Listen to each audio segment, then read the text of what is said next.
Boy, I love these Paul Barron interviews. Every now and then the truth slips out. And he's asking this young lady, when will the financial institute, or who will the financial institutions choose? Which blockchain, you know? And she tells him what she thinks, which is exactly what you would expect, right? A Bitcoin maxi or an Ethereum maxi, it's all the same group of people. That's what she says, Bitcoin and Ethereum. And he goes, well, why hasn't that happened yet? I mean, Bitcoin's at an all-time high. And she gives them the one thing that we all know, and we know why they haven't chosen, or chosen Bitcoin especially. She says, why would I own an asset that I don't even know who created it? Because it was intended to be a head fake for us. It does not have utility. It doesn't function. It does not meet the expectation set out in its own white paper. You know who does meet the expectation laid out in the Bitcoin white paper? XRP does. And since they were both built by the same people, it kind of stands to reason you'd have a head fake making you look one way while the real thing's being built on the other side, right? And then they put together this frivolous lawsuit from the SEC, not really to punish Ripple, because I always thought they were in bed together, Ripple and the SEC, because just some of these things seemed odd, the things that would occur.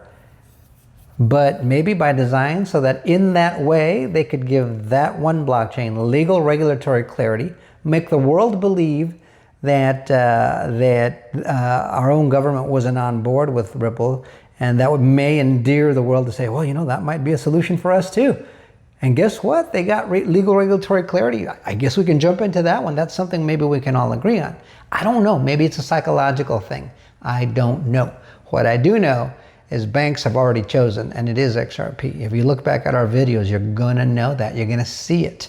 And there's those 1,700 NDAs that Bitcoin doesn't have, Ethereum doesn't have. Who does Ripple have those non-disclosure agreements with? I'll give you one guess, and I think that's all anybody will need. It's kind of obvious what it's built for. Ripple just filed for that OCC bank charter. They filed for that Fed master account. They've got stable coins, right? RLUSD. They bought Rail to facilitate more movement of those stable coins. They have custody. They bought Metaco and Standard Custody. Now they call it Ripple Custody. And the custody isn't to come and say, hey, you know, Mr. Retail Consumer, let me custody your stuff. They went straight to the banks and says, hey, you guys can offer custody for digital assets to your customers through us. Yeah, they went for the big fish is what they did. That's what you would do. That's exactly what you would do. And in the previous video, I shared with you the heavy hitters that are behind or working for Ripple, behind their effort as they apply for that bank charter and Fed Master account. There are some serious people from BNY Mellon, Bank of International Settlements, and other places. These are some very important heavy hitters that Ripple hired to do this. It's not your typical Brad Garlinghouse and Monica Long. No, they hired professionals, which is what they do. So check out this video. It's eye-opening. It's an admission in my mind. But let's give this a quick read. Paul Barron asks, will S&P 500 companies choose ETH or BTC on their balance sheet? And this young lady says, we're still so early. Well, she doesn't say that. I think that's what Paul Barron Network says. But check out the video and let me know what you think in the comments. Like, share, subscribe, and bookmark. We'll see you guys on the next one. Till next time, adios, amigos. This is a very short video, but eye-opening. What about S&P 500 companies and them putting assets, digital assets, ETH or Bitcoin on their balance sheet? We're starting to see more companies going in this direction. What do you think they're going to choose?